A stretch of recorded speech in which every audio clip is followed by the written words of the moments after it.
தினமலர் நேயர்களுக்கு வணக்கம். உரைகள் நிகழ்ச்சிக்கு உங்கள் அனைவரையும் அன்போடு வரவேற்கிறோம். திமுக ஏன் தோல்வி அடைந்தது அப்படின்ற ஒரு கேள்வி தொடர்ந்து கேட்கப்பட்டு வருகிறது. அது தொடர்பாக அந்த கட்சியும் ஒரு ஆலோசனைகளை மேற்கொண்டு வர்றதை நம்ம பார்க்கிறோம். ஒரு குழு ஒன்று நியமிச்சிருக்கிறாங்க அப்படின்றதெல்லாம் நமக்கு தெரியும். ஸ்டாலின் அவர்கள், திமுக தலைவர் ஸ்டாலின் அவர்கள் ஒரு திருமண நிகழ்ச்சியில் பேசும்பொழுது சொல்றாரு, என்ன நம்ம இவ்வளோ வேலைகளை செஞ்சோம், எப்பயிலேருந்து செய்கிறோம், நம்ம பாக முகவர்களை நியமித்தோம், பூத் கமிட்டியை ஏற்படுத்தினோம், ஒன்றிணைவோம் அப்படின்லாம் செஞ்சோம், இப்படி ஒவ்வொரு விஷயமும் நம்ம பார்த்து பார்த்து பண்ணோம். ஆனா ஒரு விஷயத்தை நம்ம கவனிக்க தவறிவிட்டோம். அதுதான் இன்ஸ்டாகிராம், சமூக வலைதளத்துல இன்ஸ்டாகிராம்னு ஒண்ணு இருக்குது. அதை வச்சு குழந்தைங்களை பேச வச்சு, குழந்தைங்களை வச்சு ஒரு கேம்பெயின் பண்ணி இங்க முடிச்சு ஜெயிச்சிட்டாங்க. இங்க இப்படி ஒரு நடந்திருக்கு. இதை நம்ம கவனிக்க தவறிவிட்டோம். இனிமே நம்ம அதையும் கவனிப்போம் அப்படின்ற ஒரு விஷயத்த, ஒரு புதிய விளக்கத்தை கொடுத்திருக்கிறார். ஆட்சி மாற்றத்திற்கு திமுக தோல்விக்கு காரணம் இதுதானா? இந்த விளக்கம் அப்படிங்கிறது ஏற்புடையதா? இது மட்டும்தான் காரணமா அப்படின்ற ஒரு கேள்வி எழுந்திருக்கிறது. அது தொடர்பாகத்தான் இன்றைக்கு நம்ம பேச இருக்கோம். நம்மோடு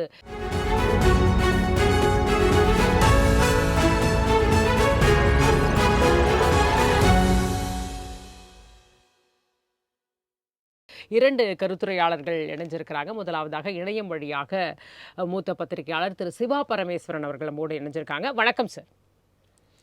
மற்றும் வணக்கம் சார். மற்றும் நம்மோடு ஸ்டுடியோவில் இணைஞ்சிருக்கிறாங்க மூத்த பத்திரிகையாளர் திரு ரங்கராஜ் அவர்கள். வணக்கம் சார். ரங்கராஜ் சார், உங்ககிட்ட இருந்து ஆரம்பிக்கிறேன். எப்படி பார்க்குறீங்க முன்னாள் முதல்வருடைய இந்த விளக்கம்? திமுகவோட தோல்விக்கு இன்ஸ்டாகிராம் தான் மூலமாக கேம்பெயின் நடந்தது, அதுதான் காரணமா அப்படின்ற ஒரு விஷயத்த சொல்கிறாரு. அப்போ குழு எதுக்காக நியமிச்சார் அப்படின்ற ஒரு கேள்வி இருக்குது. இவரே முடிவை சொல்லிட்ட மாதிரியும் இருக்குது. இப்போ குழு மாற்றியும் சொல்ல முடியுமான்னு தெரியல. இப்போ இது உண்மையான பிரச்சனைகள் கூட வெளிவருமா? இந்த ஸ்டேட்மெண்ட்டுங்கிறது சரியா? உங்கள் கேள்வியிலேயே அந்த பதிலும் இருக்குது. அருமையாக சொன்னீங்க. எல்லாரும் தோல்விக்கான காரணங்கள், உண்மையான காரணங்கள் சொல்லுங்கள் அப்படின்னு சொல்லிட்டு இவர் ஒரு காரணம் இவராகவே சொல்கிறார் முன்கூட்டியே. அது எந்த அளவுக்கு சரியாக வரும்னு தெரியல. ரெண்டாவது அவர் சொல்கிற காரணமும் ஏற்றுக்கொள்ளக்கூடிய காரணமாக தெரியல. இப்போ இன்ஸ்டாகிராம் எல்லோரும் பயன்படுத்துகிறாங்க, எக்ஸில் பதிவுன்றது எல்லோரும் போடுறாங்க, சோஷியல் மீடியா எல்லோரும் பயன்படுத்துகிறாங்க. அதில் அது சட்டவிரோதமும் கிடையாது, எல்லோரும் கையாளலாம். இப்போ ஒபாமா காலத்திலிருந்தே சோஷியல் மீடியா சிறப்பாக பயன்படுத்தினான்னு சொல்லுவாங்க. பாஜகவும் மோடி நிறையா யூஸ் பண்ணாருன்னு சொல்லுவாங்க. இப்போ எல்லா கட்சியும் யூஸ் பண்ணுறாங்க, அதில் பிரச்சாரம் பண்ணுறாங்க. அது வயது வரம்பின்றி அதில் பிரச்சாரம் பண்ணலாம். அது இளைஞர்கள், குழந்தைகள் அது பங்கேற்கக்கூடாது, அந்த மாதிரி எந்த சட்டமும் கிடையாது. சினிமா தான் யூஏ இதெல்லாம் போடுறாங்க, சோஷியல் மீடியாலாம் கிடையாது. எக்ஸப்டிங் நீங்கள் அடல்ட் கண்டென்ட் போட்டிங்கன்னா ஒரு காஷன் கொடுப்பாங்க, குழந்தைகள் இதை பார்க்கக்கூடாதுன்னு சொல்லுவாங்க. அது மட்டும்தான் தவிர மற்ற இடத்துல எந்த ரெஸ்ட்ரிக்ஷனும் கிடையாது. அப்போது இதில் இது தவறி விட்டாங்கன்னு சொன்னால் இப்போ பல கோடி ரூபா பேசப்படுகிறது. இந்த பெண் இது போன்ற ஐடி விங் எல்லாம் வச்சுருக்காங்க. 2-3 ஐடி விங் செயல்படுறதா சொல்கிறாங்க. இன்றைக்கி கூட சபரீஷனுடைய ஸ்டேட்மெண்ட் வந்திருக்கு. இதுக்கு நானும் ஒரு வகையில் காரணம், எந்த சரியாக செயல்படலை அப்படின்னு அவர் பங்குக்கு அவர் சொல்லியிருக்காரு. ஸ்டாலினுடைய மாப்பிள்ளை அவரும் சொல்லியிருக்காரு. அப்போது இதில் பணத்துக்கு பஞ்சம் இல்லை, ஐடி விங்கும் பஞ்சம் இல்லை. ஏராளமாக சோஷியல் மீடியா டெய்லி பார்த்திங்கன்னா காலையிலேருந்து நைட் வரை யார் என்ன அறிக்கை கொடுத்தாலும் அதுக்கு மதிப்பு சொல்வது, மீம் போடுவது, அவங்களுக்கு கிண்டல் செய்வது, அல்லது இது போடுவது, பிரச்சாரம் செய்வது, இது எல்லாமே ஒரு நாடுகளும் நடந்துகிட்ருக்கு. திமுக மட்டும் அதிமுகலையும் வச்சுருக்காங்க, பெரிய கட்சி எல்லாமே வச்சுருக்காங்க. அப்போ இதுவும் தாண்டி தோல்வி வந்ததுன்னா அது அந்த கருவியையோ அந்த சாதனத்தையோ நம்ம தேர்தல் சமயத்துல நம்ம யூடியூப்லாம் பார்த்தோம்னாவே திமுக ஆடு தான் முதல்ல வந்தது. நமக்கு அதுதான் நிறைய அளவுல வந்தது. அதுக்கப்புறமா தான் நம்ம அதிமுக ஆடு கூட அதுக்கப்புறமா தான் ஆட் ஆச்சு. அந்த அளவுக்கு அந்த இடத்துலயும் அவங்க கரெக்டா அவங்களுடைய பிரச்சாரங்களை பண்ணிட்டு தான் இருந்த மாதிரி தான் இருந்தது. ஆனால் ஒரு வகையில் அந்த ஸ்டேட்மெண்ட் நீங்கள் படி பார்த்தீங்கன்னா அவங்க தவறிட்டாங்கன்னா, நான் என்ன போன்றவர்கள், நான் உங்கள் இதில் சொன்னேன் என்னன்னு தெரியல, நான் வந்த சேனல்லாம் சொன்னேன், இந்த பழைய இதெல்லாம் பாரதிராஜா படம் மாதிரி அறைகள் ஓதலை, அதில் காதல் கடிதம் அனுப்புவது, அப்புறம் இதெல்லாம் ஓல்ட் ஸ்டைல், காதல் மாறி போச்சு. அப்போ இதயத்தில் நீங்கள் ஆணி அடிக்கணும் அந்த மாதிரிலாம் சொல்லுவார். அதனால் எலெக்ஷனரிங்கே மாறி போச்சு. பப்ளிக் மீட்டிங் போட்டு 5 லட்சம் பேர் கூட்டிகிட்டு பஸ்ஸு, வேனு, லாரி, அவங்க பணம், உரை இதெல்லாம் கொடுத்து கூட்ட வந்து கட்சிக்காரங்க யாரும் வருது, கட்சிக்காரங்க தான் அதில் வராங்க. பப்ளிக் மீட்டிங்னா பொதுமக்களே யாரும் வரது கிடையாது. கட்சிக்காரங்களுக்காக நீங்கள் வந்து அவ்வளோ பெரிய கூட்டத்தை கூட்ட வேண்டிய அவசியம் இல்லை. இதுதான் எலெக்ஷனரிங் இவங்க பண்ணிட்டு இருக்காங்க. ரோடு ஓரமாக நிற்க வேண்டியது, அங்கேயும் கட்சிக்காரங்க கூடுறாங்க. பப்ளிக் யாரும் பெரும்பாலும் இதுக்கு வரது கிடையாது. அதனால் இதெல்லாம் வந்து தாவேக்கா செய்யலைன்னு சொல்லி அதை குறையாக சொல்கிறாங்க. நீங்கள் வந்து பிரச்சாரம் பண்ணல, நீங்கள் இந்த மாதிரி பொதுக்கூட்டங்கள் போடலை, பிரச்சாரத்துக்கு போகல. இவங்க ஐடியா பிரச்சாரமே இதுதான். அவங்க பின்பற்றி வர்றதை அவர் பண்ணல அப்படிங்கிற ஒரு பிரச்சார குற்றச்சாட்டு. யுத்திகள் வேறு யுத்திகள் இருக்குன்னு தவறிட்டாங்க அவங்க. மற்றவங்க அதை யூஸ் பண்ணியிருக்காங்க. இப்போது இவரை பொறுத்தவரை முன்னே நம்ம சேனல் கூட பேசியிருக்கோம். தாவேக்காவுடைய ஃபஸ்ட்டு டார்கெட் என்ன, வீட்டுக்கு ஒரு விஜய் ஒரு ரசிகர் மன்ற கட்சிக்காரர் ஆகிட்டார். அவர் கொடுத்த டார்கெட் என்ன, முதல் டார்கெட்டு 6 மாதத்துக்கு முன்னாலே இன்னும் ஒருத்தரை குடும்பத்தில் இன்னும் ஒருத்தரை நம்ம கட்சிக்காக உழைக்கணும், சேர்த்துடணும். அப்புறம் இவங்க என்ன பண்ணுறாங்கன்னா, இது வந்து வெஸ்டர்ன் ஸ்டைலில் நீங்கள் பார்த்தீங்கன்னா இன்ஃப்ளூயன்சர்ஸ் சொல்லுவாங்க, மார்க்கெட்டிங் இன்ஃப்ளூயன்சர்ஸ். அதாவது ஒருத்தர் வந்து 100 பேர் சொல்ல வேண்டியது, அந்த 100 பேர் 1000 பேர் கொண்டு செல்வாங்க, அந்த 1000 பேர் 1,00,000 பேர் கொண்டு செல்வாங்க.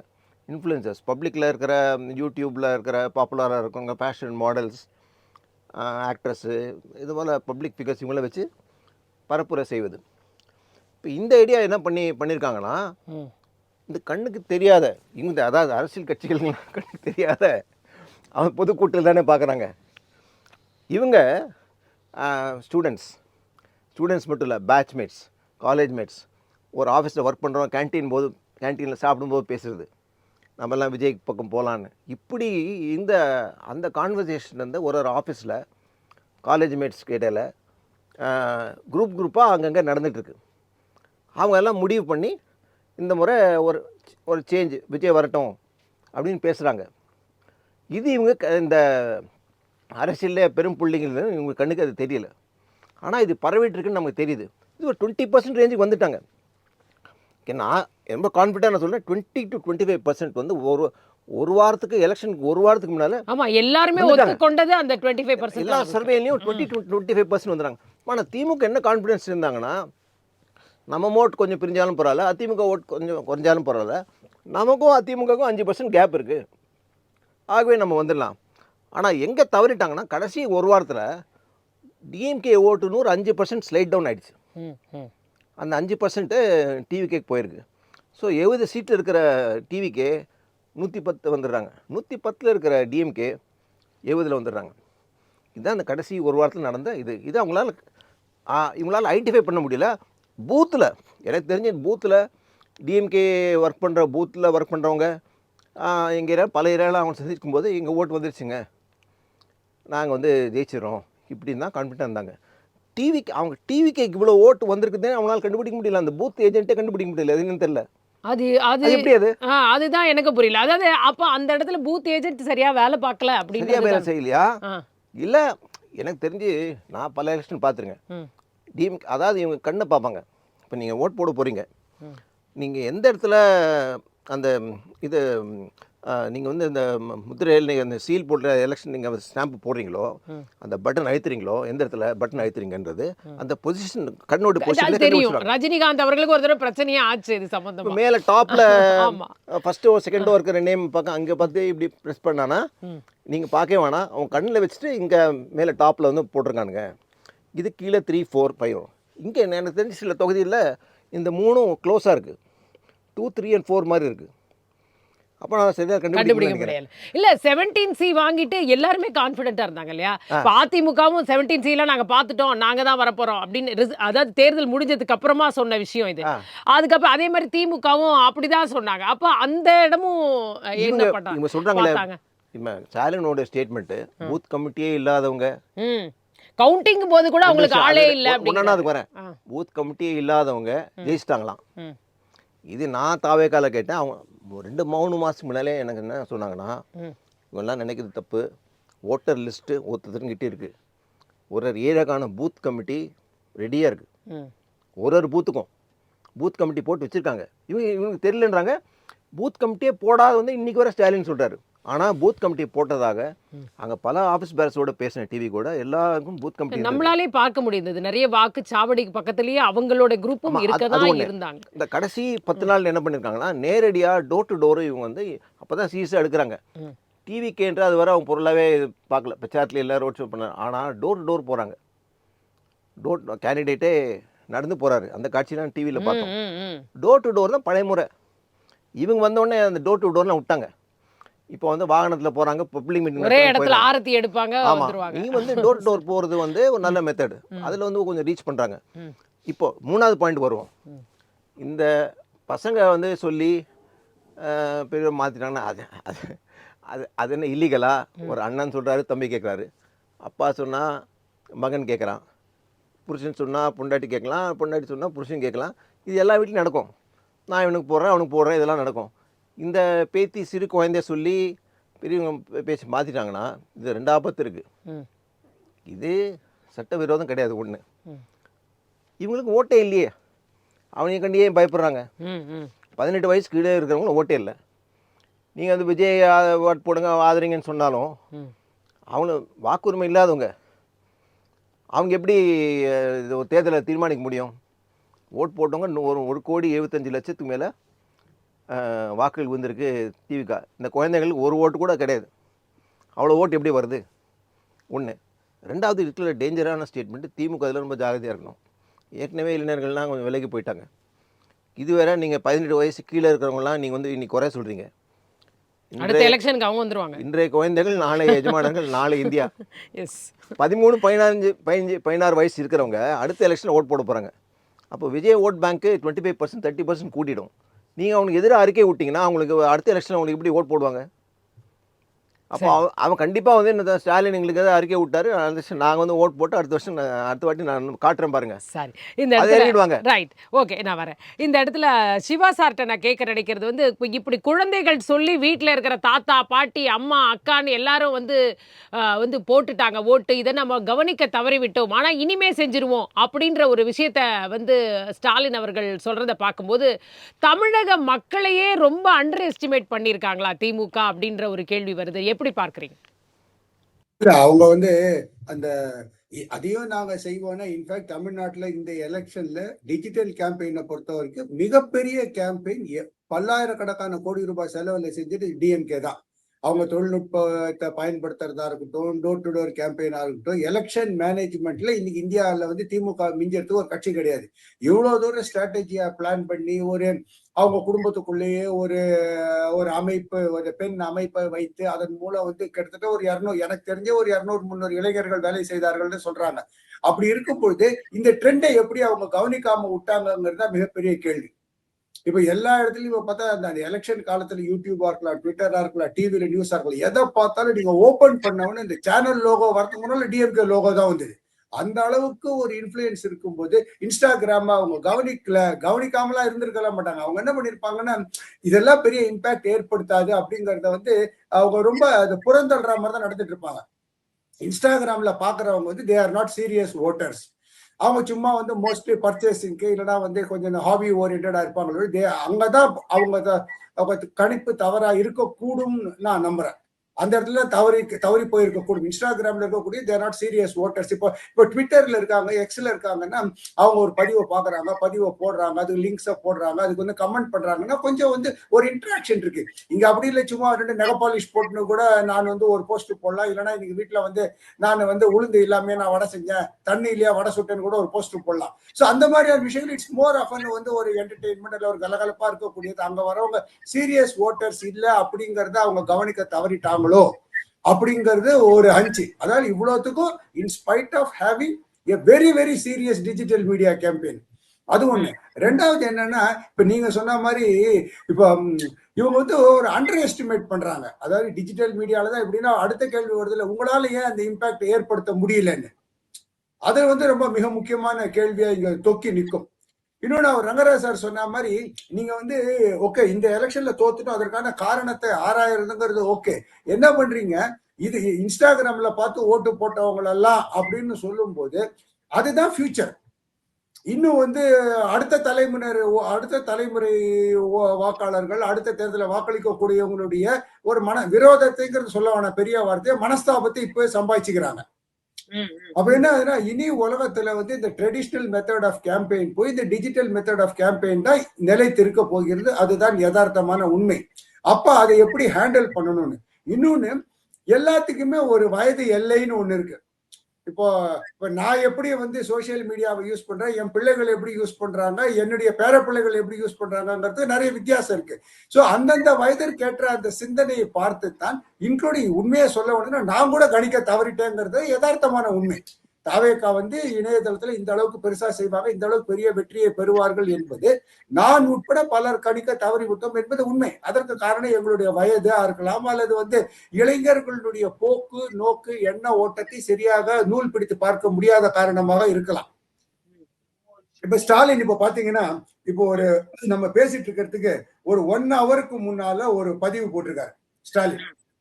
பலரை சில காலம் ஏமாற்றலாம், சிலரை பல காலம் ஏமாற்றலாம், ஆனால் எல்லோரையும் எல்லா காலமும் ஏமாற்ற முடியாது. அதுக்கு எதுக்குன்னா, டிஎம்கே ஐடி விங்ல இருந்து ஏதோ ஒரு பதிவு போட்டிருக்காங்க, அதுக்கு இது போட்டிருக்காங்க. அப்ப திருப்பி திருப்பி இந்த வெற்றியை வந்து ஒரு ஏமாற்றி பறித்த வெற்றியாகத்தான் பார்க்கின்றாரே ஒழிய, அவர்கள் வந்து ஒரு புதிய சித்தாந்தம், ஒரு புதிய கொள்கைகள், அது ஒரு புதிய தலைமுறையை ஆதரிக்கின்றார்கள், அந்த வெற்றியை நாம் ஏற்றுக்கொள்ள வேண்டும் என்கின்ற அந்த மனப்பக்குவமும் மனோபாவமும் இன்னும் வரவில்லை. சிலரை சில காலம் ஏமாற்றலாம், பலரை பல காலம் ஏமாற்றலாம் அப்படின்னா, தங்களை ஏமாந்தவர்கள் என்கின்ற அந்த வகைராவில் ஒப்புக்கொள்கிறார்களா, அல்லது இனி நாங்கள் ஏமாற மாட்டோம் என்று சொல்லி ஏன் ஏமாற்றமா அதை நினைக்கிறாங்க? அடுத்தவர்கள் வந்து வெற்றியை ஏமாற்றி பறித்து விட்டதான அந்த ஒரு மோசமான எண்ண பாங்கு ஏன் வரணும்? எல்லாரும் தேர்தலில் போட்டியிட்டார்கள். இதெல்லாம் இன்ஃபேக்ட் வந்து தொடர் இப்ப கிட்டத்தட்ட 15 ஆண்டு காலமா கட்சி நடத்திட்டு வர்றார் சீமான். இது வரைக்கும் சாதாரண ஒரு ஒன்றிய கவுன்சிலர் கூட ஜெயிச்சது இல்லை. இப்ப நேற்றுக்கு நடந்த ஒரு கூட்டத்தில் கூட என்ன சொல்றாரு, தோல்வியினால் நாங்கள் விழமாட்டோம், மீண்டும் எழுந்து வருவோம். அப்படியான ஒரு சிந்தனையை வளர்த்து கொண்டு என்ன பண்றது அப்படின்னு பாக்குறத விட, எல்லாரும் ஏமாற்ற முடியாதுன்னா, ஏமாற்றி பெற்ற வெற்றின்னு சொல்லும் பொழுது அந்த வாக்களித்த இளைஞர்கள் என்ன நினைப்பாங்க? தாங்கள் ஏதோ ஏமாற்றி விட்டதாகவும் தங்களை மறைமுகமா குற்றம் சாட்டுவதாகவும் நினைக்கிறாங்க இல்லையா? அதனால இது வந்து இப்படியான இதெல்லாம் தவிர்த்து கொள்ள வேண்டும். இன்னொன்னு, அவர் ஏற்கனவே இந்த குழு அமைச்சு என்ன ஒரு நேரடியாக என் மேல் குறை இருந்தாலோ தவறு இருந்தா கூட சுட்டி காட்டு சொல்லும்போது கிட்டத்தட்ட ஒரு ப்ரீ டிட்டர்மின்ட் கன்க்ளூஷனுக்கு வந்துட்டாங்க. இதுதான் முடிவு. இது வந்து பதிலுக்கு கேள்வி எழுதுற கதை தான். அதாவது சமூக ஊடகங்கள் குறிப்பாக சிறார்கள் மற்றும் குடும்பத்தாரை ஈர்க்கின்ற வகையில் இன்ஸ்டாகிராமை பயன்படுத்தி வெற்றி பெற்று விட்டார்கள். மற்றபடிக்கு வேறு எந்த விதமான கொள்கை ரீதியான நிலைப்பாட்டிலோ அல்லது தேர்தல் உத்தியிலேயோ தேர்தல் பிரச்சாரத்திலேயோ எந்த குறையும் இல்லை. அதனால் நாமும் அடுத்த தேர்தலில் இப்படியான அந்த இளைஞர்களை கவர்கின்ற வகையில் கூடுதலாக சமூக ஊடகங்கள் வாயிலாக மேலதிகமாக நம் பிரச்சாரம் செய்ய வேண்டும் என்பதை பார்க்கிறாங்களே ஒழிய, கோர் ஓட்டர்ஸ் போனது வந்து இந்த இன்ஸ்டாகிராம் இன்ஃபுளுன்ஸ்னால மட்டும் அல்ல. திமுக மீது இருந்த ஒரு எதிர்ப்பு மனோநிலை, அவர்கள் மீது இருந்த அதிருப்தி, சட்டம் ஒழுங்கு பிரச்சனை, அப்புறம் குறிப்பாக வந்து சிறுபான்மையினர் ரொம்ப பெருசா நம்பி இருந்தாங்க. தலித் இளைஞர், தலித் மக்களும் சிறுபான்மை மக்களும் எப்பொழுதும் திமுகவுக்கு தான் ஒரு மிக ரொம்ப காத்திரமான சாலிட் ஓட் பேங்க். இப்ப அந்த இளைஞர்களும் சிறுபான்மையினரும் கூட இப்ப கிறிஸ்தவர்கள் பெரும்பான்மையாக தாவேகாவுக்கு வாக்களித்து இருக்கிறார்கள் என்று புரிந்து கொள்ள முடிகிறது. இஸ்லாமிய பெருமக்களே இஸ்லாமிய இளைஞர்கள் பெரும்பாலும் அங்க போயிட்டாங்க. இப்ப தலித் மக்கள் அங்க போயிட்டாங்க. இப்ப கேட்கறாங்களே, இப்ப உதாரணமா ஒரு வேங்கை வயல் ஒரு சம்பவம், திருமாவளவன் மாதிரி ஒரு தலித் தலைவர் கூடவே இருந்து அங்க என்ன நடந்தது என்று விசாரித்து ஒரு உண்மையை கண்டுபிடிப்பதற்கு கூட ஒரு முடியலைன்னா அந்த தலித் மக்களும் அவங்க கிட்ட விலகி போயிடுறாங்க. அதனால இந்த இன்ஸ்டாகிராம் ரீல்ஸ் என்பதற்கெல்லாம் அப்பாற்பட்டு சட்டம் ஒழுங்கு, பெண்களுக்கான பாதுகாப்பு, போதைப் பொருள் பழக்கம், அப்புறம் இன்னொன்னு என்னன்னா, அவரை வந்து பலர் வந்து நம்ப வச்சுட்டாங்கன்னு நான் நினைக்கிறேன். உதாரணமா சேகர் பாபு போன்றவர்கள் எப்பொழுதுமே கூடவே இருந்து கொண்டு துதிபாடிகளாக இருந்து கொண்டு அவருக்கு வந்து எப்பொழுதுமே நீங்கள் செய்வது சரி, உங்களை நீங்கள் ஒருபோதும் தவறு செய்வதற்கு வாய்ப்பில்லை என்று சொல்லி ஓரளவுக்கு அவரை போற்றி போற்றி போற்றி போற்றி என்று சொல்லி அவர் வந்து மறுபுறத்தையோ அதற்கு இருக்கக்கூடிய மற்ற அம்சங்களே சிந்திக்க மறந்து விட்டாரோ அல்லது அவர் அந்த மழுங்கடிக்கப்பட்டு விட்டாரோ என்று என்ன தோன்றுகிறது. இது வந்து கலைஞர்கிட்ட நடந்திருக்காது. கலைஞர்கிட்ட போய் இந்த அதிகமாக துதி பாடுவதோ இல்லை இதுவோ சொன்னா அவர் எல்லாம் நான் பாத்துக்கிறேன்னு சொல்லிட்டு இந்த ஆள் இறங்கி போனோம்னு இன்னொரு ஆளை கூப்பிட்டு அவன் சொல்றது சரியான்னு கேட்பார். அதனால இந்த தோல்விக்கான காரணம்ங்கிறது இந்த இன்ஸ்டாகிராம்ல இருக்கக்கூடிய இளைஞர்களை மட்டுமே ஈர்த்து அதன் மூலம் வெற்றி பெற்று விட்டார்கள் என்று அந்த குற்றம் சாட்டுவது ஏற்றுக்கொள்ளக்கூடிய ஒரு வாதமாக இருக்காது என்றுதான் நான் பார்க்கின்றேன். இப்ப அதே நேரத்துல இவங்க முன்னாடியே ஒரு கேம்பெயின் பண்ணாங்கல்ல, இது வந்து ஓரணியில் திரளுவோம், ஒரு பூத்துக்கு இவ்ளோ பேர ஆட் பண்ணணும் அப்படின்ற மாரியான ஒரு விஷயங்கள்லாம் பண்ணாங்க. அவ்ளோ பேர ஆட் பண்ணோம்னு சொன்னாங்க. அப்ப அந்த வேலை எல்லாமே சரியா நடந்ததா, இல்லையான்றதே கண்காணிக்கவே தவறிட்டாங்களா? அதே மாரி கட்சியில இவ்ளோ பேர சேர்த்துட்டோம் அப்படின்லாம் ஒரு ஒரு இவ்ளோ பேர இங்க சேர்த்துட்டோம். இவ்ளோ ஒவ்வொரு எங்க பாருங்க இன்னும் நாங்க தொண்டர்கள சேர்த்துட்டோம்ன்றத விஷயங்கள் எல்லாம் தேர்தலுக்கு முன்னாடி நெறைய ஒர்க் பண்ணாங்க. அப்ப இந்த மாரியான ஒரு மைக்ரோ ஃபேக்டர்ஸ் கூட தேர்தல்ல எடுபடாம போயிடுச்சா? இல்ல அந்த விஷயங்கள ஒழுங்கா செய்யாம வெறும் நம்பர்ஸ்ல காட்டிட்டாங்களா? அத இப்பவாவது கரெக்ட்டா அவங்க அனலைஸ் பண்ணுவாங்களா? இல்ல எனக்கு தெரிஞ்சு வந்து திமுக 2 அந்த கட்சியை சேர்ந்த பூத் ஏஜென்ட்டும் கீழ்மட்ட வரைக்கும் நல்லா இறங்கி வேலை செஞ்சாங்கங்கிறத நான் பாக்குறேன். ஆனா என்னன்னா போறது இந்த ஸ்லிப் பூத் ஸ்லிப்பை கொடுக்கறது, அந்த சின்ன சின்ன ஃபேம்ப்ளெட்ஸை கொடுக்கறது, திருப்பி திருப்பி வந்து அண்ணா போட்டுருங்கண்ணா, அப்பா போட்டுருங்கப்பா, அம்மா, இதெல்லாம் செய்தாங்க. ஆனால் என்னதான் தான் செஞ்சாலும் ஏற்கனவே வாக்காளர்கள் வந்து மனதில் வந்து ஒரு முடிவு எடுத்து விட்டார்கள் என்பதை அவர்கள் கணிக்க தவறி விட்டார்கள். ஏன்னா அது வந்து கட்சி தலைமை மீது இருந்த ஒரு அதிருப்தி என்பதற்கு அப்பாற்பட்ட ஆட்சியின் மீது இருந்த ஒரு அதிருப்தி. இப்போ என்னதான் பூத் ஏஜென்ட் வந்தாலும் வந்து எல்லா மக்களுக்கு வந்து ஏன்னா அரசாங்கத்தை எதிர்த்து பேசுவதற்கோ அல்லது அந்த பூத் கமிட்டியில் இருக்கக்கூடியவங்க நாளைக்கு ஏதாவது ஒன்று சொல்லி, ஆமா என்னப்பா நீங்க வந்து எல்லாம் சொல்றீங்க, ஆனா உங்க ஆட்சியில் இப்படி இருக்குது, இப்ப சட்டம் ஒழுங்கு இப்படி இருக்கு, பெண்களுக்கு பாதுகாப்பு இல்லைன்னு ஏதாவது சொல்லிட்டு மீண்டும் ஆட்சி வந்து விட்டால் அதை எப்படி எதிர்கொள்வது என்கின்ற அச்சம் எல்லாருக்குமே இருந்தது.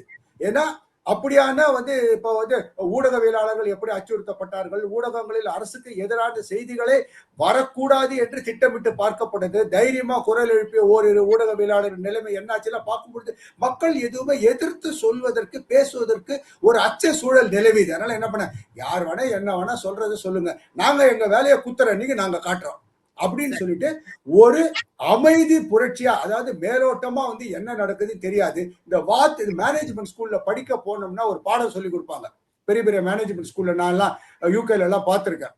வாத்தை வந்து நீங்க சாதாரணமா நினைக்காங்க, டோன்ட் சே சம்படி டம் அஸ் a duck.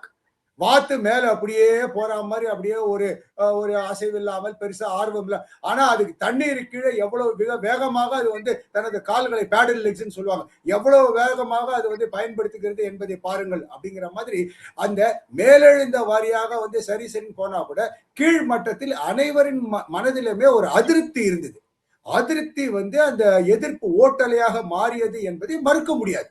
அதனால என்ன பண்ணிட்டான், என்ன வேணா பேசுங்க, பணம் கொடுக்குறீங்களா கொடுங்க, பொருள் கொடுக்குறீங்களா கொடுங்க, இப்போ இது பண்றீங்களா, கேம்பெயின் பண்றீங்களா பண்ணுங்க, ஆனால் முடிவு நாங்க அங்க போய் என்ன செய்யணுமோ நாங்க வச்சு செஞ்சிடுறதுன்னு தீர்மானம் பண்ணாங்க, வச்சு செஞ்சிட்டாங்க, அவ்வளவுதான்.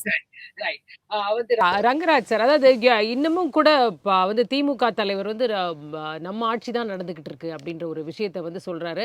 திட்டங்கள்லாம் நம்ம பாருங்க, நான் முதல்ல செய்யணும்னு சொன்னேன், நான் வந்து அப்போ கொண்டு வந்த திட்டங்கள் எல்லாம் அப்படியே நடைமுறைப்படுத்துங்கன்னு சொல்லுங்க, பாருங்க அதெல்லாம் எப்படி நடந்துகிட்டு இருக்கு பாருங்க. அப்படி பார்க்கும்போது நம்ம கொண்டு வந்த நல திட்டங்கள் தான் இன்னைக்கு வரைக்கும் இருக்கு. சார் நம்ம ஒரு நல்லாட்சி தான் கொடுத்துருக்கோம் அப்படின்ற ஒரு விஷயத்த வந்து சொல்றாரு. இது எப்படி பார்க்குறீங்க? இந்த திட்டங்களே வெற்றியை கொடுக்கும்னு அவங்க ரொம்ப அதீதமா நம்பிட்டாங்களா? ஒரு 4 திட்டங்கள் மேஜரா அதுவே வெற்றியை கொடுக்கும்னு நம்பிட்டாங்களா? இனிமேலாவது அதையாவது ஒரு ப்ராப்பரா அனலைஸ் பண்ணி வந்து தெரிஞ்சுப்பாங்களா? எப்படி பார்க்குறீங்க? இந்த அந்த குழுவினர் எல்லா தொகுதிகளுக்கும் போனாங்கன்னா ஒரு என்ன ரிசல்ட்டுங்கிறத ப்ராப்பரா குடுப்பாங்களா? இல்லை, நம்ம கொண்டு வந்த திட்டம் அமலுக்கு இன்னும் அமல் ஆகிட்டுருக்கு. ம். நம்ம திட்டம் தான் நடந்துட்டுருக்கு, நம்ம ஆட்சி தான் நடக்குதுன்னா சத்துணவு திட்டம் எம்ஜிஆர் கொண்டு வந்தார் அப்படின்னு எம்ஜிஆர் ஆட்சி நடந்துட்டுருக்குன்னு திமுகவில் சொன்னாங்களா? இல்லை எடப்பாடி பழனிசாமி கிளைம் பண்ணலாமா? எங்கள் இவர் இது சொன்னால் அவர் முன்னால் போடலாமே. சத்துணவு திட்டத்தை எம்ஜிஆர் கொண்டு வந்தார், இன்றைக்கி அமல்படுத்திட்டு இருக்காங்க, எங்கள் ஆட்சி தான் நடக்குதுன்னு சொல்லிக்கலாம். இதெல்லாம் என்ன சொல்லுவாங்கன்னா, கனவு உலகத்தில் 2 நாள் செஞ்சால் நீங்கள் வந்து உலா வரலாம், எங்கள் ஆட்சி ஒன்று தொடருது, அது ஆட்சி தொடருது. காமராஜர் காலத்தில் போட்ட கம்யூனல் ஜியோ, பிசி ரிசர்வேஷன் எல்லாம் அந்த காலத்துலேருந்து வந்தது. நீங்கள் என்ன புரிஞ்சிக்க மாட்டேன்றாங்கன்னா, மக்கள் வந்து நீங்கள் வந்து உங்கள் திட்டத்தை யாரும் குறை சொல்ல, அங்கே தான் இவர் கணிக்க தவறிச்சு.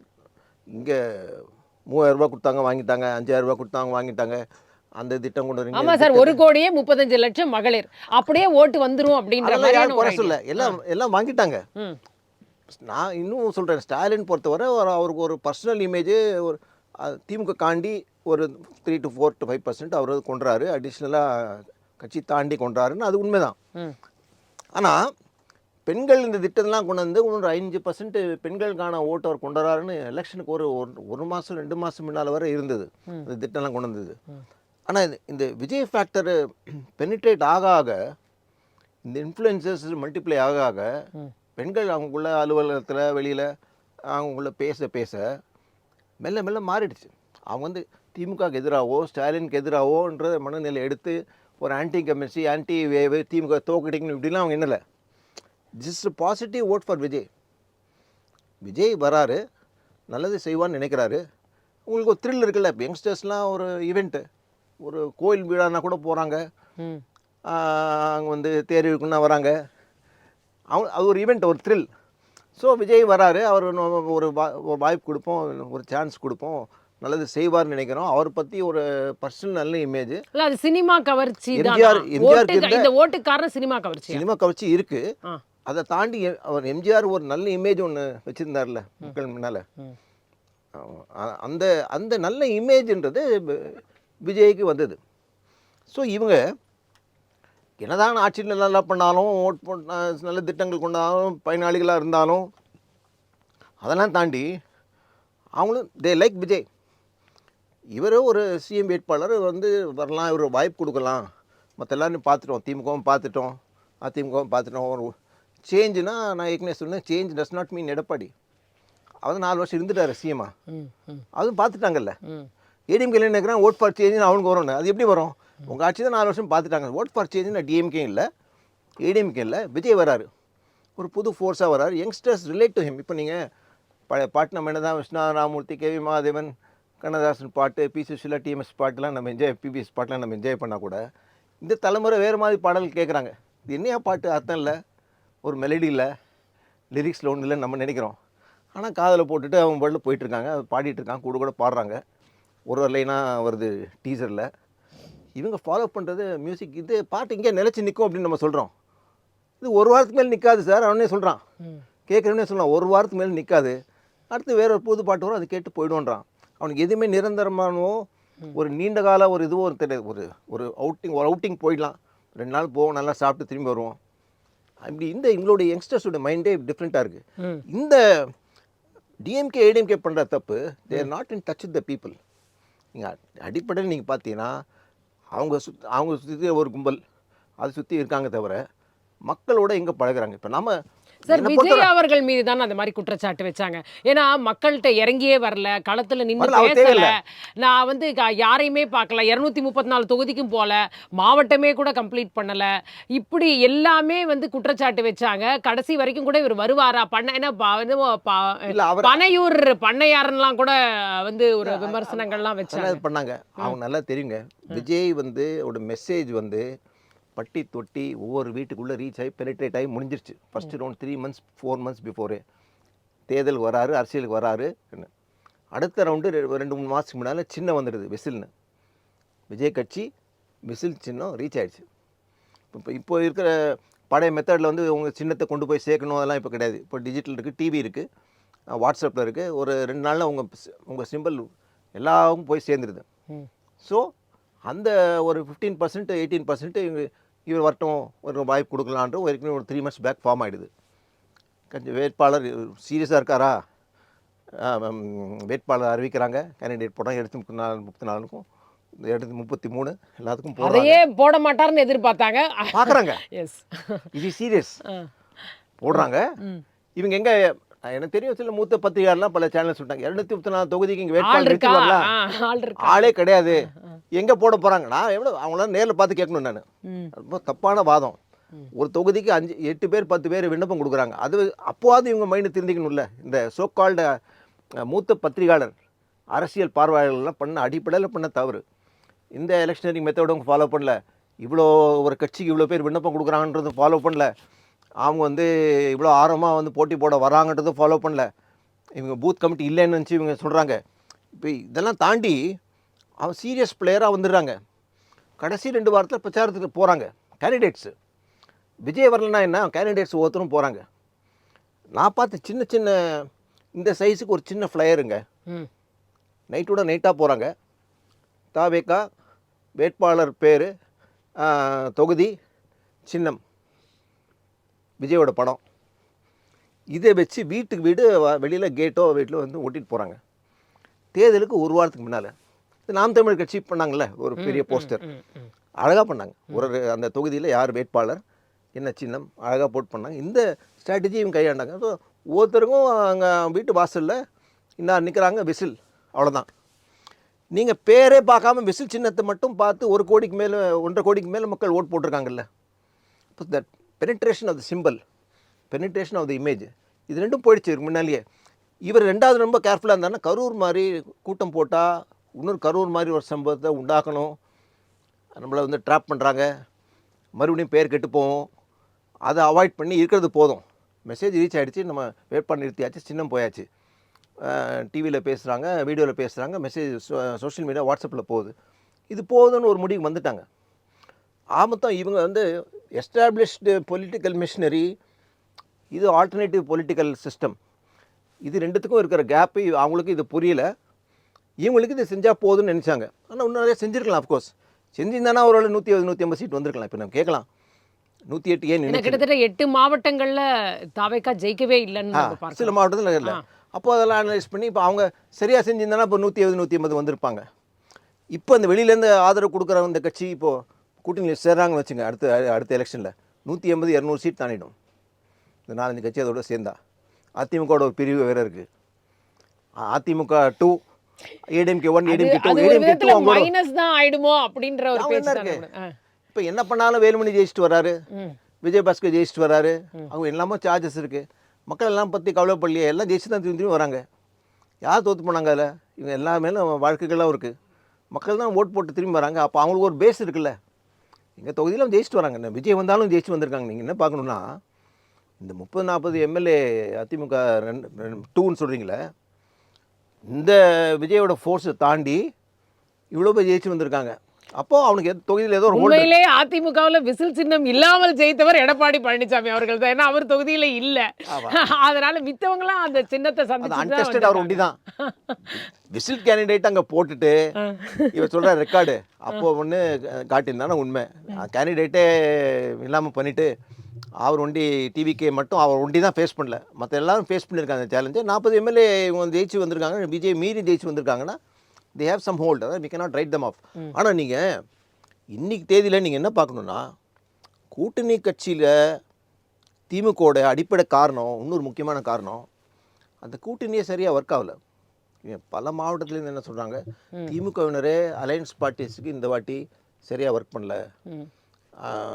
மொத்தம் இவங்க கணக்கு 180 கூட சொன்னாரே ஒரு வீடியோல 200 வந்துடும் இவங்களே நம்பிட்டாங்க. இது 15 சீட் நம்மளை வந்து கம்யூனிஸ்ட்டு 4 நாள் கைது போட வராமல் இருந்துட்டாங்க, அவங்க ஒரு பாடம் கற்பிப்போம், அவங்க தொகுதி குறையுது, திரும்பி ரெப்ரசன்ட் பண்ணுறாங்க, அதை குறைக்க வேணான்னு சொல்லி 3 நாள் எடுத்துக்கிட்டு வராங்க, இவ்வளோ பாடம் புகட்டுவோம். இப்படியே தான் காங்கிரஸ் இவ்வளோ கேட்டாங்க, இவ்வளோ பண்ணாங்க, அது பண்ணாங்க, இது பண்ணாங்க. அலையன்ஸ் வந்து பல இடத்துல அவன் பேப்பர். நீ திமுகவோட ஓட்டு நீங்கள் பார்த்தீங்கன்னா கிட்டத்தட்ட இதுதாங்க திமுகவோட ஓட்டு. நீங்கள் ஆக்சுவலாக நீங்கள் பார்த்தீங்கன்னா 22% தான் 2014 தனியாகும் போது இந்த 22-23% வருது. இதுதான் நீங்கள் பார்க்கணும். கூட்டணி கட்சி இவன் முதுகு மேலே ஏறி சவாரி செய்து ஜெயிக்கிறாங்கன்றது கிடையாது. It is the reverse. 2016 இந்த அலையன்ஸ் மக்கள் நல கூட்டணி 6 கட்சி இருந்தது இல்லை, அவங்க 6-7% வாங்கினாங்க, 1% திமுக தோத்துச்சு. அதுலேருந்து 5 கட்சி இது சேர்த்தாங்க. அது எப்போ சேர்த்தாங்களோ அதுக்கு பிறகு தான் திமுக வெற்றி பெறுது. Directly proportionate to the alliance parties. இங்கே 8-10% உள்ளே கொண்டு வந்தாங்க, அதுலேருந்து 21லேருந்து ஜெயிக்க ஆரம்பித்தாங்க. அலையன்ஸோட 8-10% உள்ளே வரதுனால தான் திமுக ஜெயிச்சுட்டு வந்ததே தவிர அவங்களுக்கான வெற்றி இல்லை. அவங்களுக்கான வெற்றி இல்லைனா 2011 ஜெயிச்சிருக்கணும், 2016 ஜெயிச்சிருக்கணும், இல்லை. அப்போ இந்த கூட்டணி கட்சிகளை சரியாக வந்து அவங்க அவங்களுக்கு தர வேண்டிய மரியாதையோ எதுவுமே அவங்க தரல. மாறாக நமக்காக தான் வெற்றி, இவங்க சும்மா உப்புக்கு நம்ம மீது சவாரி செஞ்சுட்டு நம்ம ஏழாம் பேசுகிறாங்க. ஏன் ஆட்சியில் பங்கு கொடுத்தா என்ன குறைஞ்சா போயிருப்பாங்க? டிஎம்கே முஸ்லீம் லீக் 50 வருஷமாக இருக்காங்களே, என்றைக்காவது ஒரு மந்திரி சபை கொடுத்தாங்களா அவங்களுக்கு? ஏன் கொடுக்கல? இன்றைக்கி விஜய் ரைட்டோ ராங்கோ வரலாம், நமக்கு யாரும் தெரியாது, ஒரு 2-3 கட்சி சேர்ந்தான்னு வச்சுங்க. அதை வந்து இப்போ விசிகேயோ காங்கிரஸோ ஏதோ ஒன்று சிபிஐயோ ஒரு சில கட்சிகள் வந்து சேர்றாங்கன்னா அமைச்சரில் வந்தாங்கன்னா அதில் என்ன தப்பு இருக்குது? அவங்களோட சேர்ந்து அவங்களும் ஓட் போட்டாங்க, ஆதரவு கொடுக்குறாங்க, சேர்த்துக்கிறாங்க. திமுக ஏன் இவங்க வந்து கூட்டணி கட்சிகளுக்கு அமைச்சரவே கொடுக்கல? மக்கள் கூட்டணியை விரும்பலை, மக்கள் ஏத்துக்க மாட்டாங்கன்னாங்க. இன்னொரு தப்பு. ஆனால் மக்கள் இப்போ கூட்டணிக்கு தான் இன்டெரக்டாக நீங்கள் எடுத்தீங்கன்னா அதுதான் கொடுத்துருக்காங்க. ஒரு சிங்கிள் பார்ட்டிக்கு ரூல் கொடுக்கலையே. கரெக்ட். தமிழ்நாட்டோட முதல் அமைச்சரவே கூட்டணி அமைச்சரவை தான், ராஜாஜி அமைச்சர் கூட்டணி அமைச்சரவை தான். அதெல்லாம் நம்ம நிறைய பேசியிருக்கோம். சும்மா வந்து வெளியில் சொல்கிறாங்க. மக்கள் எங்கே சொன்னால் ஓட் போடும்போது எங்கே எழுதி கொடுத்துருக்காங்களா நாங்கள் கூட்டணி ஆட்சி விரும்பலைன்னு? பேலட் போடும்போது மக்கள்கிட்ட என்னைக்காவது இந்த மாதிரி கருத்து கேட்டிருக்காங்களா? அதில் இருக்காங்க, அந்த பேலட்டில் இருக்கான்ற சரி. அதெல்லாம் ஓட் போடுறாங்க. நீங்களும் அதை காரணம் சொல்லிக்கிறீங்க. மக்கள் எங்கே அதில் இல்லை, ஒரு ரெஃபரண்டம் நடத்துங்க தமிழ்நாடு முழுக்க. உண்மையிலே கேட்டிங்கன்னா திமுக தனியாக ஆட்சி அமைப்பது நல்லா இல்லை. அவங்க குதிரைக்கு லகான் போடுற மாதிரி கூட 4 கூட்டணி கட்சி இருந்தால் தான் நல்லதுன்னு மக்கள் சொன்னாலும் சொல்லுவாங்க இல்லையா? நல்லது தானே. 4 பேர் இவங்க எல்லாம் இஷ்டத்துக்கு இவங்க பண்ணிகிட்டு இருப்பாங்க. இவங்களுக்கு என்னென்னா கேள்வி யாரும் கேட்கக்கூடாது. கேபினெட்டில் நம்ம ஒரு முடிவு எடுத்தோன்னா ஏற்போர் ஆமங்க ஏற்போர் அதிகம் அப்படின்னு சொல்லிட்டு இவங்க போயிட்டே இருக்கலாம். கூட்டணி கட்சியில் 3 பேர் இருந்தால் அவங்க ஒரு கேள்வி கேட்பாங்க. சரி, இது சரியா, மக்கள் இது ஏற்றுப்பாங்களா, இது நியாயம் இல்லைன்னு சொல்லிட்டாங்கன்னா அப்போ என்ன ஆகும்? ரெண்டாவது, இந்த கூட்டணி கட்சிகளில் நல்ல ஒரு அமைச்சர் வந்துட்டான்னு வச்சுங்க, நல்லா ஷைன் பண்ணுறான்னு வச்சுங்க, அவன் நல்லா பேசுகிறாரு, நல்லா பண்ணுறாரு, அந்த கட்சிக்கு அது ஒரு வாய்ப்பு கொடுத்தானே. இந்த பயம்லாம் இந்த பயம் இருக்கு. இப்போ சிதம்பரம் மாதிரி ஒரு அமைச்சர் தமிழ்நாட்டில் வந்துட்டாருன்னு வச்சுங்க, இந்த கூட்டணியில் ஷைன் பண்ணிட்டாருன்னு வச்சுங்க, அப்போ என்ன ஆகும்? காங்கிரஸுக்கு ஒரு நல்ல பேர் வாங்கி கொடுத்துருவாரு. நான் காங்கிரஸ் இருந்தாலும் 2 அமைச்சர் நல்லா பண்ணுறாங்கப்பா, இவங்களோட அவன் பெட்டர் அப்படின்னு மக்கள் முடிவு பண்ணிட்டா என்ன ஆகும்? ஸோ இவங்க வாய்ப்பு கொடுத்தா நாளைங்க நம்ம ஓவர்டேக் பண்ணுவாங்கன்னு ஒரு பயம் தான். இன்செக்யூரிட்டி, இன்ஃபீரியாரிட்டி காம்ப்ளெக்ஸ் இதெல்லாம் இருக்கிறதுனால நீ ஏன் கொடுக்கலன்ற. சரி, இப்போ ரைட்டோ ராங்கோ உனக்கு கொடுக்க வந்தா இங்கே வேறு விதமாக ஆசை பிடிச்சவங்க, பதவி ஆசை பிடிச்சவங்க, இவங்களுக்கு வரும்போது மத்திய அரசில் 4 அமைச்சர் வாங்கிக்கலாம், சண்டை போட்டு ஐடி வாங்கிக்கலாம், கம்யூனிகேஷன் வாங்கிக்கலாம், அந்த போர்ட்ஃபோலியோ கூடுன்னு சொல்லிட்டு சண்டை போட்டு வாங்கிக்கிறாங்கல்ல. மாநிலத்தில் கூட்டணி கட்சிகள் இருக்கிறவங்க ஒரு 2 மந்திரி சபை கொடுத்தா என்ன குறைஞ்சி போயிடுவாங்க? அது ஏன் அது கொடுக்கணும்னு அந்த மனசு வரல? அங்கே மட்டும் போராடி வாங்கிக்கிறாங்க. ஒரு வாரம் லெட்டர் பிரசிடென்ட் கொடுக்காம வச்சுருக்காங்க. இனிமே யோசிப்பாங்கன்னு நான் நம்புகிறேன். சிவா சார் நீங்கள் சொல்லுங்கள். அதாவது உதயநிதி ஸ்டாலின் அவர்கள் பேசும்பொழுது சொல்கிறாங்க, கிலுகிலுப்பக்கார கிட்ட குழந்தை எப்படி கொஞ்சம் நேரம் போய் உட்காந்து பார்க்கும், ஆனால் அதுக்கப்புறம் பார்த்தீங்கன்னா திரும்ப அம்மாட்டியே வந்துடும். அந்த மாதிரியான ஒரு சுச்சுவேஷன் தான் இப்போ நம்ம பார்க்குறோம். ஏதோ ஆசை கவர்ச்சியெல்லாம் காட்டி இப்போ மக்களை அந்த பக்கம் டைரக்ஷனில் கொண்டு போயிருக்காங்க. ஆனால் நம்ம பக்கமே திரும்பி வந்துடுவாங்க. ரொம்ப ஷார்ட் டைம் தான் இருக்கும் இது அப்படின்ற ஒரு விஷயத்தை சொல்றாரு. உண்மையிலேயே அப்படிப்பட்ட ஒரு சூழல் தான் இப்ப இருக்கிறதா பார்க்கறீங்களா? இந்த ஆட்சி அப்படிங்கிறதே கொஞ்ச நாள் தான் இருக்குமா? உண்மையிலே இந்த கிலுகிலுப்பக்காரன் தாய் அப்படிங்கிறதுக்கு திரும்ப தமிழகம் திரும்பி விடுமா? அதாவது இந்த கிலுகிலுப்பக்காரன் உதாரணத்துக்குள்ள அப்பாற்பட்டு உதயநிதி நல்லா பேச ஆரம்பிச்சிட்டார், நல்லா பேச கற்றுக்கொண்டார். அந்த திமுக வழியில் அந்த கலைஞர் குடும்பத்துல வந்து நல்ல சிறப்பா பேச ஆரம்பிச்சிட்டாருங்கிறது தான் இதுல நான் பாக்குறேன் ஒழிய, ஏன்னா இந்த உதாரணங்களை சொல்றது, அடுக்குமொழியில பேசுறது அப்படிங்கறதெல்லாம் அவர் வந்து அந்த அடுக்குமொழி பேச்சுக்கள்ல அது அந்த அந்த கலையை வந்து உள்வாங்கி கொண்டாருன்னு தான் சொல்லணும். சரி, இது இந்த கிலுகிலுப்பக்கார அப்படின்னா இது வந்து காலந்தொட்டு, அதாவது பாட்டி காலத்துல இருந்து கிலுகிலுப்பு இன்றைக்கு இருக்கக்கூடிய காலங்கள் வரை எல்லா வீட்லயும் கிலுகிலுப்பு இருக்கத்தான் செய்யுது. கிலுகிலுப்பைக்கு வந்து குழந்தைகள் மயங்கத்தான் செய்கிறார்கள். அதனால கிலுகிலுப்பை திரும்பி வந்துருவாங்கன்னா அந்த குழந்தைகள் திரும்பி உங்ககிட்ட வரணும்னா நீங்களும் கிலுகிலுப்பை ஆட்டணும். இப்போ வந்து அந்த கிலுகிலுப்பைங்கிறது எங்க இருக்கும்? ஒரு ஒரு ஒரு பெரிய குடும்பங்கள்ல சின்ன குழந்தை பிறந்தவொடனே மாமாவோ அத்தையோ இல்ல வீட்டுல இருக்கக்கூடிய பெரியவங்களோ இந்த குழந்தைய அழும்பொழுது அந்த ஒரு சத்தத்தை ஏற்படுத்தி அதில் பேசிக்கலி ஒரு சயின்ஸ் இருந்தது. அதாவது அந்த கிலுகிலுப்பையில பார்த்தா 2-3 பால்ஸ் இருக்கு. இதை பத்தி நிறைய ரிசர்ச் நடந்திருக்கு கேம்பிரிட்ஜில். என்ன சொல்லுவாங்கன்னா, அந்த வந்து வேரியஸ் சவுண்ட்ஸ் ஏற்படுத்தும் போது இந்த ரெசனேட் ஆகும். அதாவது அந்த லோவர் அந்த குழந்தையினுடைய அழுக்குரலும் அந்த கிலுகிலுப்பை வாய்ஸும் மேட்ச் ஆகும் பொழுது அந்த குழந்தையினுடைய அட்டென்ஷன் டைவர்ட் ஆகும். லோ ரெசனன்ஸ்ல வந்து லோ ஃப்ரீக்வன்சில இந்த வாய்ஸ் வரும்போது குழந்தை அதுக்கு கவனம் செலுத்துங்கிறது இது வந்து நம்ம சொல்லல, கேம்பிரிட்ஜில் இதை பத்தி பெரிய ரிசர்ச்ல நடந்திருக்கு. சோ அந்த அப்போ என்ன ஆகுதுன்னா, கிலுகிலுப்பைக்காரங்க உங்ககிட்ட திரும்பி வந்துருவாங்கன்னா நீங்களும் கிலுகிலுப்பைக்காரரா மாறி ஆகணும். இல்ல கிலுகிலுப்பைனா என்ன, அதை எப்படி அதை பயன்படுத்துவது அப்படிங்கிறது தெரிந்து கொள்ளணும். அப்ப எப்படி கிலுகிலுப்பை எப்படி பயன்படும் ஒரு குடும்ப சூழலுக்கான நீங்க வரணும். அந்த கழகமே குடும்பம், குடும்பமே கழகம் என்பதற்கு அப்படி சொல்லாமல் ஒரு குடும்பத்திற்குள்ளேயும் ஒரு கிலுகிலுப்பைக்காரராக நீங்கள் நுழைந்து அவர்கள் அந்த குழந்தைகள் முதல் பெரியவர்கள் வரை ஈர்க்கின்ற ஒரு செயல்பாடுகள் நடவடிக்கைகளை நீங்கள் செய்யணும். கிலுகிலுப்பைக்காரரா இருக்கிறது தப்பு கிடையாது. அது ஏதோ ஒரு இதுல அந்த பக்கம் போயிட்டாங்க, மீண்டும் நம்மகிட்ட வந்துருவாங்கிறதெல்லாம் வந்து ஏதோ தொண்டர்களையும் கட்சிக்காரர்களை உற்சாகப்படுத்துவதற்காக சொல்லக்கூடிய வார்த்தைகளா இருக்க மொழிய, அதான் இது வந்து திருப்பி திருப்பி அந்த மேடை பேச்சை ஒழிய, அந்த மேடை ஏறி பேசும்போது பேசி கீழே இறங்கி வந்தால் அத்தனையும் போச்சு கதை தான். அதனால கட்சியை எப்படி பலப்படுத்த வேண்டும், வளப்படுத்த வேண்டும் என்பது இல்ல மக்கள் நம்பிக்கையை இழந்துட்டாங்க. ஏன்டா ஓட்டு போட்டோம்னு இன்னைக்கு ஃபீல் பண்றாங்க. கொஞ்ச நாள்லயே அந்த மாதிரி யோசிக்க ஆரம்பிச்சிட்டாங்க. சோ அது விரைவிலே ஆட்சிக்கு வந்து ஒரு வாரம் தான் ஆகுது. பதவியேற்பே 10ஆம் தேதி தான் நடந்திருக்கு. இன்றைக்கு தேதி 19. 9 நாட்கள் ஆட்சிக்குள்ள வந்து எப்படி வந்து மக்கள் நம்பிக்கை இழந்துட்டாங்கன்னு சொல்லுவது வந்து ரொம்ப ஒரு இம்மெச்சூர் டாக், ஒரு முதிர்ச்சியான பேச்சாக அது எடுக்கப்படாது. என்ன கேட்பாங்கன்னா 9 நாட்கள்ல எப்படி நீங்க ஒரு முடிவுக்கு வந்தீங்க? அப்ப அவங்க எல்லாருமே சொல்லக்கூடியது என்ன, இந்த ஆட்சி வந்து இவர்கள் புதியவர்கள், ஓரிருவரை தவிர அரசியல் அனுபவம் பெரிதாக இல்லாதவர்கள், ஆனால் ஏதோ சிறப்பாக செய்ய வேண்டும் என்று என்கிறார்கள் சொல்லும் பொழுது அவர்களுக்கு அந்த ஆட்சியை வந்து எக்ஸ்பெரிமெண்ட் பண்ணி பார்ப்பதற்கு, அவர்கள் திட்டங்களை நடைமுறைப்படுத்துவதற்கு வாய்ப்பு கொடுக்கணும். இப்படி அடுத்தவங்களை வந்து தொடர்ந்து தூஷணம் பேசுவது, அடுத்தவர்களை குறை சொல்வது, இது உதவும் ஆட்சி, உதவாத ஆட்சி, மக்கள் நம்பிக்கை இழந்து விட்டார்கள்னா எப்படி வந்து மக்கள் நம்பிக்கை இழந்து விட்டார்கள், எதை வைத்து சொல்ல முடியும்?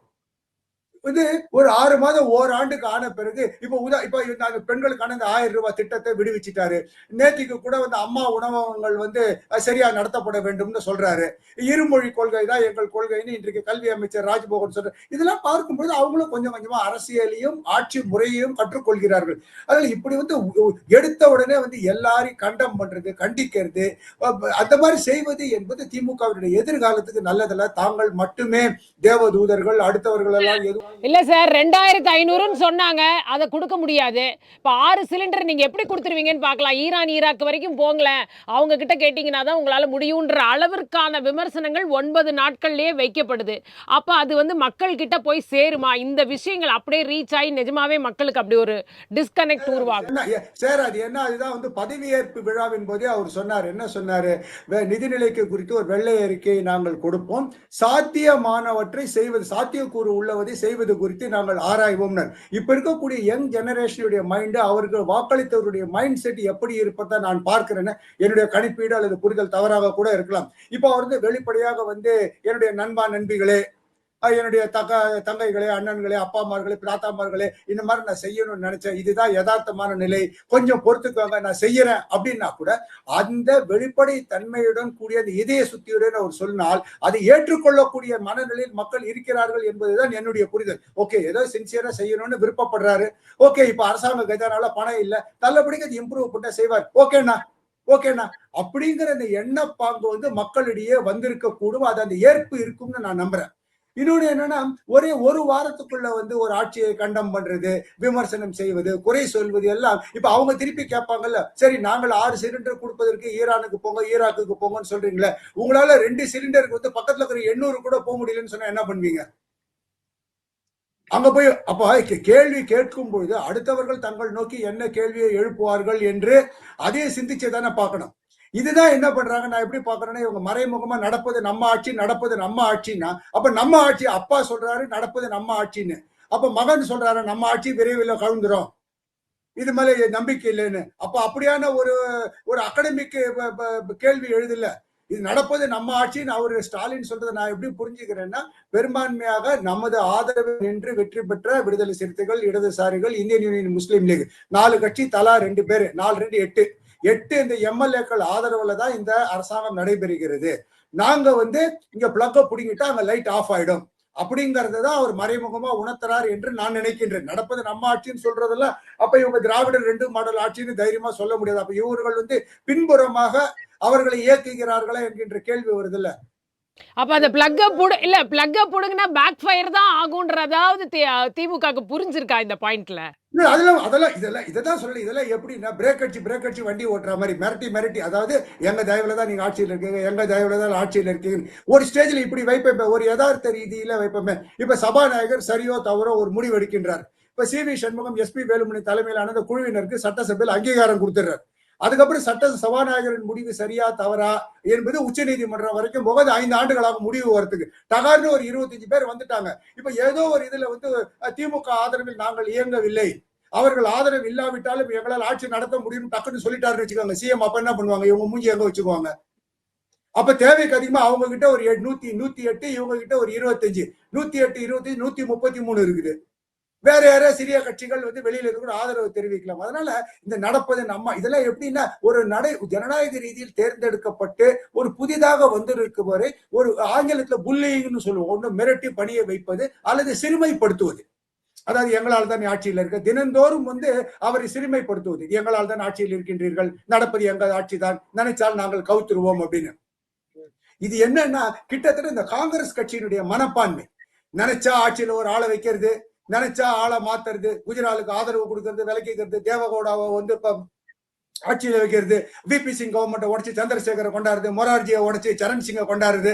அப்ப என்னாச்சு, இப்படி இந்த சித்து வேலைகள் செஞ்ச காங்கிரஸ் கமிட்டி இன்றைக்கு நடுத்தேர்வில் நிக்குது. இன்னைக்கு காங்கிரஸ் கட்சியால தேசிய அளவில் மீண்டு எழ வர முடியல. அதுல இருந்து திமுக பாடம் கற்றுக்கொள்ள வேண்டுமே தவிர ஆட்சிக்கு வந்திருப்பவர்களை குறை சொல்லி நாங்கள் ஒரு ஆக்கப்பூர்வமா எதிர்கட்சியாக இருந்து அரசனுடைய குறைகளை சுட்டி காட்டுவோம், தமிழகத்தின் நலன்களுக்கு நாங்கள் உறுதுணையாக இருப்போம், முதல்வருக்கு நாங்கள் ஆக்கப்பூர்வமான விஷயங்களுக்கு ஆதரவு தெரிவிப்போம்னா பரவாயில்ல. ஒரு எல்டர் ஸ்டேட்ஸ்மேன் தன்னுடைய அறிவியல் மற்றும் தன்னுடைய அரசியல் முதிர்ச்சியை காட்டுகின்றார். முன்னாள் முதலமைச்சர் பாராட்டலாம். நடப்பது எங்கள் ஆட்சி அப்படின்னா என்ன, நாங்க எப்ப வேணாலும் நினைச்சா கவுத்துருவோம், நாங்க வந்து கயிறு எடுத்துட்டா பட்டம் கீழே வந்துடும். இது வந்து அந்த மனப்போக்கு ரொம்ப ஒரு மோசமான ஒரு மனப்போக்கு. ஏனென்றால் இந்த தேர்தலினுடைய முடிவு எப்படி இருக்கிறது என்றால், இந்த 1977 தேர்தலில் எம்ஜிஆர் இரட்டை இலை, ஒரு வீட்டிலும் ஒரு எம்ஜிஆர் அப்படிங்கிற மாதிரி இன்றைக்கு வந்து ஒரு வீட்டிலும் ஒரு விஜய் என்று ஆகிவிட்டது. அப்போ என்ன ஆயிடா, இந்த குடும்பத்துக்குள்ள ஒரு மகனாக, ஒரு சகோதரனாக, ஒரு மாமாவாக, ஒரு தம்பியாக, அண்ணனாக பார்க்கப்படுகின்ற அந்த ஏற்றுக்கொள்ளப்பட்ட மனோபாவம் வந்த பிறகு அந்த வந்து அந்த ஒரு உணர்வு ரீதியான அந்த உறவை அதை பிரிப்பது என்பது ரொம்ப ரொம்ப கஷ்டம். அப்போ நீங்க வந்து ஏதாவது குறை சொல்லும் பொழுது அந்த வாக்களித்தவர்கள் மட்டுமல்லாமல் அவர்கள் சுற்றி இருக்கக்கூடிய உணர்வுகளை நீங்க ரொம்ப புண்படுத்துறீங்க. அது வந்து எதிர்மறையான விளைவுகளை தான் ஏற்படுத்தும் வழிய ஆக்கப்பூர்வமாக அது மீண்டும் வந்து இழந்த வாக்குகளை திமுகவுக்கு மீட்டுக் கொண்டு வரும் என்பது அது ஒரு தவறான புரிதல். இப்படி செய்யவும் முடியாது. ஆட்சிகளை கவிர்ப்பதன் மூலம் இவர்கள் யாரும் இந்திரா காந்தியும் அல்ல. அந்த எஸ்ஆர் பொம்மை தீர்ப்புக்கு முன்னால் இருந்த அரசியல் சாசன நடைமுறை வேற. இன்றைக்கு நினைச்சா ஆட்சியை கவிழ்த்து விடலாம், எங்கள் தயவில் தான் ஆட்சி எல்லாம் இருப்பது என்பது ஒரு மமதையுடன் கூடிய ஒரு பேச்சாகத்தான் இருக்கும். ஒரு அரசு நல்ல அரசுக்கு நாங்கள் ஆதரவு தெரிவிக்கிறோம், அவர்கள் நல்லாட்சி நடத்தட்டும் அப்படின்னு சொன்னாருன்னா மரியாதை கூடும். ஆனா நடப்பது எங்கள் ஆட்சி அப்படின்னு சொல்லும் பொழுது அது வந்து ஒரு எதிர்மறையான விமர்சனத்தை மக்களிடையே ஒரு வெறுப்பு தன்மையை தான் திமுக ஏற்படுத்தி கொடுக்கும் என்பதைத்தான் பொதுவாக புரிந்து கொள்ள வேண்டியது. ஓகே சார், இன்னும் பார்ப்போம் நம்ம எப்படி போகுது அப்படின்ட்டு. கருத்துக்களை பகிர்ந்து கொண்டவங்க இருவருக்குமே மிக்க நன்றி.